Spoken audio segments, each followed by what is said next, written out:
Hey YouTubers, it's Charlie. This is going to be my Agents of S.H.I.E.L.D. episode 8 video. They totally just threw Red Skull under the bus. It was so much fun. Just careful for spoilers from the episode if you haven't seen it yet. So there's a whole bunch of stuff going on Agents of S.H.I.E.L.D. right now. The main running storyline is a mix of Secret Warriors and Inhumanity if you've been reading the comics. If not, then don't worry about it. Inhumanity is just like a relatively recent storyline where a bunch of new Inhumans get created. It's the run that they introduced Lash in, but it also kind of dovetails with a new comic run called Karnak. Karnak has a solo title. If you don't know, he's part of the Inhumans royal family.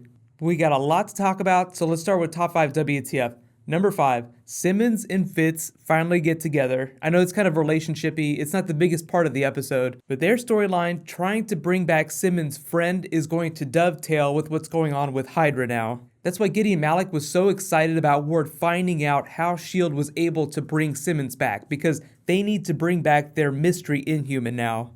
Speaking of which, on to number 4. Hydra is creating an army of Inhumans for new mystery powerful Inhuman to command. That's what the fish oil pills are all about. Rosalind was totally in the dark, so she is technically a good character, even though she's been working with the bad characters. I did find it kind of hard to believe that she had never met anyone from S.H.I.E.L.D. before. She told Coulson, "You're my first." Very, very loaded language there, especially when they're standing next to the axe that was used to cut Coulson's hand off. I was happy that they acknowledged how cool Coulson's office is. Coulson has always been a collector of things, so of course he's going to have the most cool office. But on to number 3, the ACTU, secretly being co-opted for Hydra purposes, has Lash, and they're going to try and turn him back into a monster so that he can be a big part of this new army. Of all these new Inhumans, Lash is one of the more powerful ones, so you could see how Team Coulson would try to turn him against like whatever evil army that Hydra's trying to create. If he's been culling new Inhumans this whole time, you can see his value now. Like if there's a bunch of evil Inhumans, you're going to need to get rid of them, and that's where Lash comes in. And even though they had him in that secret containment unit with the Hydra space symbol, I'm not sure that they're going to try and send him to that other planet. I think they're just going to try and get him ready for that other Inhuman to come back. On to my number 2 WTF, throwing the Red Skull under the bus. Hydra has had many names. Red Skull just built his organization based on the principles that we'd already been following. But the original organization that was Hydra, or that would become Hydra, was created for the sole purpose of bringing the most powerful Inhuman back to the Earth to rule. So if you remember all the way back to the first Captain America movie, Red Skull creates Hydra inside the Nazi Party. It's almost like there's a Hydra inside the Hydra. Red Skull was a Nazi that created Hydra to serve his own purpose within the larger goals of the Nazi Party. Now this other organization kind of did the same thing that Hydra did in Winter Soldier. We've been here the whole time. This has been the real goal, even though we've been doing these other things based on what Red Skull told us to do. So at the beginning of the episode, when Gideon Malik tells Ward, Hydra is a very complex organization, he was not kidding.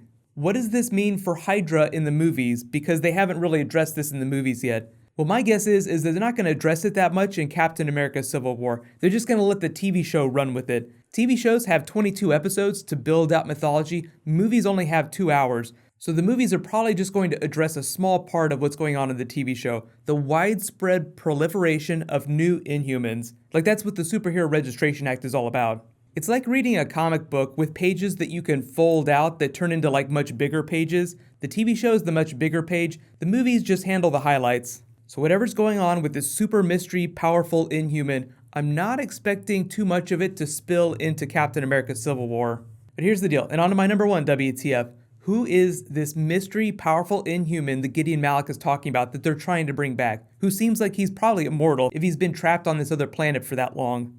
Well, the most powerful Inhuman that we know about is Black Bolt. I do not think that this is Black Bolt. He seems like a movie-only kind of character. If they're going to do Royal Family, they might be able to do lesser people. I've heard whispers of Karnak, but Karnak isn't immortal. The funny thing about this other planet, though, is that it makes me think about the real-life Karnak. It's actually this series of ancient Egyptian temples. It's like the largest ancient temple that's still standing. But at one time in real-world history, it was this really lush area. It was this big center of learning and knowledge. So if you remember this other mystery planet that Simmons got marooned on, they said that at one point it was actually a paradise, but then kind of descended into the chaos that it is now. That's kind of what happened to real-world Karnak. Just the area where the temple was dried up, so nothing is growing there now. It turned into this big desert area.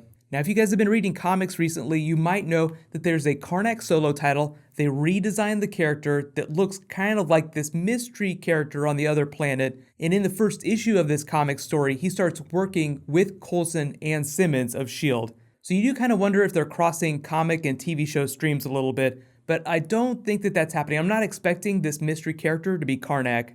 I think there's a better shot of him being the Unspoken, this really powerful Inhuman that was Black Bolt's predecessor.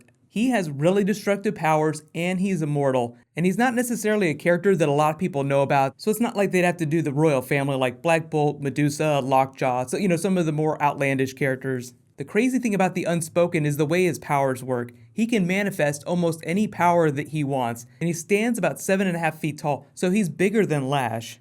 It's just that he's one of the few characters in the comics that has potential for limitless power. So he sounds like what Gideon Malik was describing. Someone of terrifying power that they were so worried about that they sent away. Here's my big question for you guys though. Now that we know that this person on the Mystery Planet is an actual Inhuman, like an actual person, who do you think that it is? Do you think it's someone from the comics, or do you think that they're creating a new character for the TV show? What I think is going on is that yes, it's someone from the comics, it's just such a deep cut that unless you've read like every single Inhuman comic that there's ever been, you've probably never heard of them. That way they don't have to burn through the royal family by the time they get to the Inhumans movie. I definitely think there are still characters that are off limits for the TV show, so don't hold your breath for core royal family members. But what's going to happen next is there's a new episode of Arrow, and there's a promo for the big Flaro crossover episode. I was originally going to do a video, but just because they're probably going to air new footage after Arrow tonight, I'm going to save that video and do it after my Arrow episode 7 video. So next will be Arrow, then I'll do a Flaro trailer video, and then I'll catch up with everything else. So be sure to subscribe to get everything. There's going to be a lot more Marvel stuff happening because Jessica Jones drops on Friday, so I'll probably do some new Jessica Jones on Thursday. Just in case you haven't seen it or you're not caught up, you can click here for all my Jessica Jones videos, and you can click here to catch up with the Flash from last night. Gorilla Grodd, so much stuff happened in the episode. I don't want to give away spoilers. Thank you so much for watching, everybody. Let's have 5. I'll see you guys tonight.